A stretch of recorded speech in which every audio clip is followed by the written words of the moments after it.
नमस्कार भाई दोस्तों। एक तो वीडियो को ध्यान से सुनना, सीरियस भी है और सोचने लायक भी है। एक तरफ तमिलनाडु में जन्मे, तमिलनाडु में पैदा हुए जीवन सिंह जैसे लोग हैं जो कि जिनको हिंदी भी नहीं आती, पंजाबी भी नहीं आती, फिर भी सिख सज गए हैं और पंजाबी भी सीख रहे हैं और हिंदी भी सीख रहे हैं। ऐसे लोग हैं जो सिखों को आगे से आगे बढ़ावा दे रहे हैं। इन्होंने बीडीपी की स्थापना की है, आपको बताया था पहले वीडियो में। दूसरी तरफ पंजाब के अंदर ही होशियारपुर जिले के गढ़शंकर के जो भवन है, उस भवन के अंदर सिखी स्वरूप बना के सिखों का मजाक बनाया जा रहा है। दूसरी तरफ ऐसे लोग वो पंजाब के अंदर हैं, वो पंजाब के अंदर हैं, और एक जो तमिलनाडु में पैदा होकर पंजाबी और माँ बोली पंजाबी के लिए इतना संघर्ष कर रहे हैं और सिखों के लिए इतना संघर्ष कर रहे हैं। दूसरी तरफ वो लोग हैं। अब सोचना सिखों को चाहिए। फिर बोलते हैं लोग कि निहंग सिंह भाई पकड़ लेते किसी को या किसी को फेंटा मार देते हैं, कुछ करते हैं। एक चीज बताओ, आप ताजा केस आपके सामने हरियाणा का ओजेई ने जो टिप्पणी कर दी थी देवी देवताओं के ऊपर, चल रहा हो केस। अभी लोग भी नहीं मान रहे हैं कि उसको माफी मांगनी पड़ेगी क्योंकि उसने धर्म का मजाक उड़ाया। कुछ लोग होते हैं जो बर्दाश्त कर लेते हैं, कुछ लोग होते हैं जो बर्दाश्त नहीं करते। उनमें से निहंग सिंह होते हैं। निहंग सिंह कभी किसी को कुछ नहीं कहते। आप उनके पास मदद के लिए जाना, आपकी पूरी मदद करेंगे, वो पूरी मदद जितनी होगी। लेकिन अगर धर्म का मजाक बनाया गया, सिक्खी का मजाक बनाया गया, फिर वो माफ नहीं करते, माफी नहीं देते वो। ये आप सबको पता है, हमारे को भी पता है। फिर भी लेकिन पता नहीं क्यों पंजाब में ऐसे लोग भी रहते हैं जो हर समय सिक्खी का मजाक बनाने पे तुले रहते हैं। याद है ना 1984, बीड़ी सिगरेट पिएंगे शान से जिएंगे, ऐसे नारे लगाने वाले लोग पंजाब के अंदर रहते हैं, पंजाब के अंदर ही रहते हैं। कभी उनको कुछ नहीं कहा। क्यों नहीं कहा? क्योंकि ना तो कभी गुरु घर में गए, ना उन्होंने सिक्का मजाक बनाया। वो अपने ठीक अपने नारे बना रहे हैं, नारे लगा रहे हैं, नारे लगा रहे हैं ना।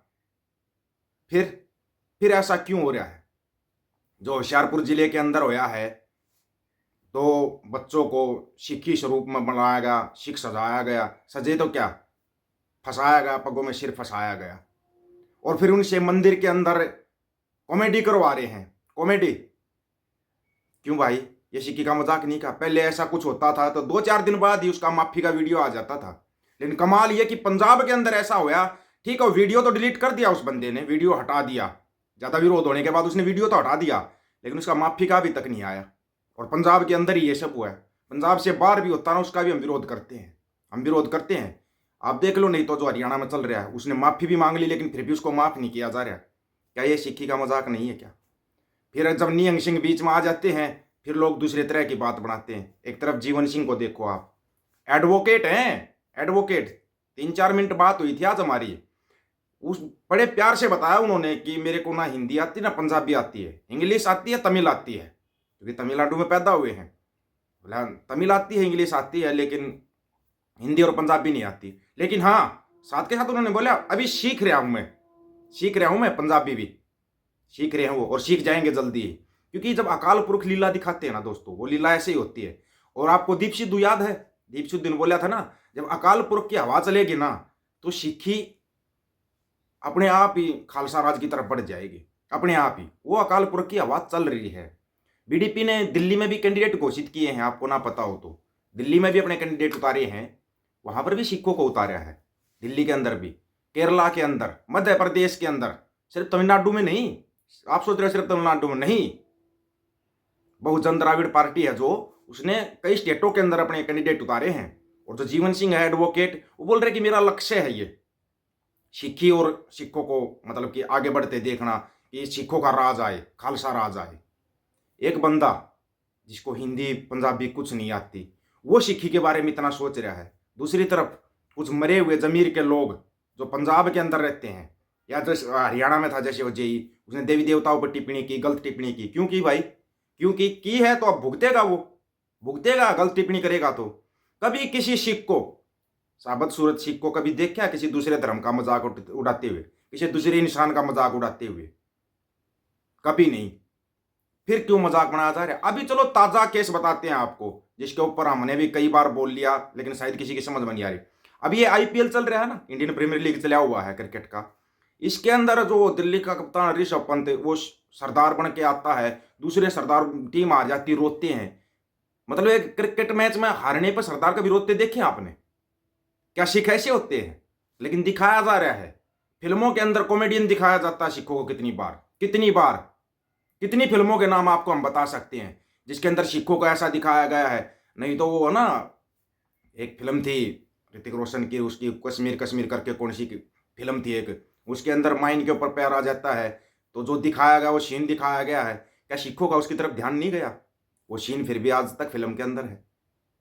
ये चीजें आपको समझनी चाहिए। बातें छोटी छोटी होती हैं लेकिन इनका असर बहुत गहराई पे जाता है। और टीवी के अंदर जो भांडपड़ा किया जाता है ना, उसका असर काफी दूर तक जाता है। आज तक सिखों को दिखाया जाता था, कॉमेडियन दिखाया जाता था, सिखों के ऊपर जोक बनाए जाते थे या सिखों को जोकर के रूप में दिखाया जा रहा था। लेकिन धीरे धीरे समय बदला। निहंग सिंह ने जब अपने हाथ में कमान ली, उसके बाद सिखों को कॉमेडियन दिखाना बंद कर दिया था। लेकिन फिर वही ट्रेंड चला दिया, फिर वही ट्रेंड चला दिया। ये ट्रेंड बंद होना चाहिए, बंद होना चाहिए। और निहंग सिंह से हम इतना ही कहेंगे कि अपने हाथ में कमान लो। अगर पंजाब को बचाना है तो निहंग सिंह को आगे आना ही पड़ेगा, आगे आना पड़ेगा निहंग सिंह को। अगर पंजाब को, सिक्खी को और माँ बोली पंजाबी को बचाना है ना, तो निहंग सिंह को अपने हाथ में कमान लेनी पड़ेगी, लेनी ही पड़ेगी। ये एक रिक्वेस्ट है निहंग सिंह से, उनको आगे आना पड़ेगा और लोगों को भी इस बात का समझना पड़ेगा। अगर आपको अपनी माँ बोली बचानी, जैसे यहाँ पर अपनी माँ बोली हरियाणा बोलते हैं, हरियाणवी बोलते हैं भाई, और खुल के बोलते हैं, खुल के बोलते हैं, क्योंकि हरियाणवी पंजाबी का ही दूसरा रूप है। अगर आपको ना पता हो तो पंजाबी का ही दूसरा रूप है।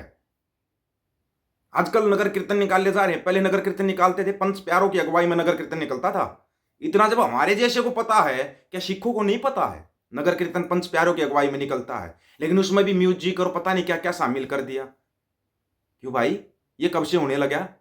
बातें आपको ये छोटी छोटी लग रही है, लेकिन ये इतिहास को मितिहास बनाया जा रहा है, मितिहास की तरफ धकेला जा रहा है। ये चीजें आपको समझनी पड़ेंगी, इनका विरोध करना पड़ेगा, ऐसी चीजों का विरोध होना चाहिए। अगर हरियाणवी कल्चर आपको देखना तो हरियाणवी कल्चर है खेत खेड़ा खाप, ये हरियाणवी कल्चर। लेकिन यहां पर पता ना क्या गणेश महोत्सव यहां मनाना, ठीक है महाराष्ट्र का था, महाराष्ट्र में मनाते थे, यहां शुरू कर दिया। कितने लोग मारे जाते हैं बिना बात के, उसके अंदर आपको पता होगा। अब वो लेकिन यहां पे शुरू कर दिया। ये धीरे धीरे आपके कल्चर को खत्म करके दूसरा कल्चर जो भरा जा रहा है ना, इसका विरोध होना चाहिए। सही कहा था, हम तो सही बोलते हैं। जो बोला था आरएसएस का संस्थापक है मोहन भागवत, कि भाई ग्रंथों के अंदर बहुत कुछ गलत भर दिया गया है। सच में भरा गया है। कभी किसी भी ग्रंथ के अंदर, वेद के अंदर आपने देखा किसी राक्षस ने किसी का बलात्कार किया हो? लेकिन देवताओं को दिखाया गया है। किसने भरा ये ग्रंथों के अंदर? सोच के देखो आप। ये 2% मन्नू टन्नू ना सबके साथ खेल रहे हैं, सभी के साथ खेल रहे हैं। ये खेल बंद होना चाहिए, खेल बंद होना चाहिए। इस बात में हम पूरा समर्थन करते हैं मोहन भागवत का, पूरा समर्थन। भले ही वो देखो आरएसएस से हैं, किसी चीज से हैं, लेकिन वो बोल रहे हैं कि धर्म ग्रंथों के अंदर गलत चीजें घुसाई गई हैं। बिल्कुल घुसाई गई हैं और वो अभी भी घुसाने लग रहे हैं। वो बंद होनी चाहिए, बंद होनी चाहिए वो चीजें, तभी जाके वो होगा। और इस चीज की तरफ ना सिखों को विशेष तौर पर ध्यान देना चाहिए, ये जो सब चला हुआ है विशेष तौर पर। क्योंकि अगर अपना धर्म, अपनी संस्कृति नहीं बची ना, तो वैसे ही खत्म हो जाओगे, फिर कुछ भी नहीं बचेगा। इसके बारे में आप लोगों की क्या राय है? अपनी राय जरूर देना है दोस्तों, आपकी राय का इंतजार रहेगा। आपकी राय बहुत महत्वपूर्ण है। सभी साथियों को राम राम, नमस्कार, आदाब, सत श्री अकाल। वीडियो को ज्यादा से ज्यादा शेयर, चैनल को सब्सक्राइब और बेल आइकन को जरूर दबाना दोस्तों। ऑफिशियल दीपक फौजी यूट्यूब चैनल, बात हक और सच की करेंगे, हक सच की बात हम करेंगे। वीडियो को शेयर करने की जिम्मेवारी आप लोगों की। गज के आखो, वाहेगुरु जी का खालसा, वाहेगुरु जी की फतेह।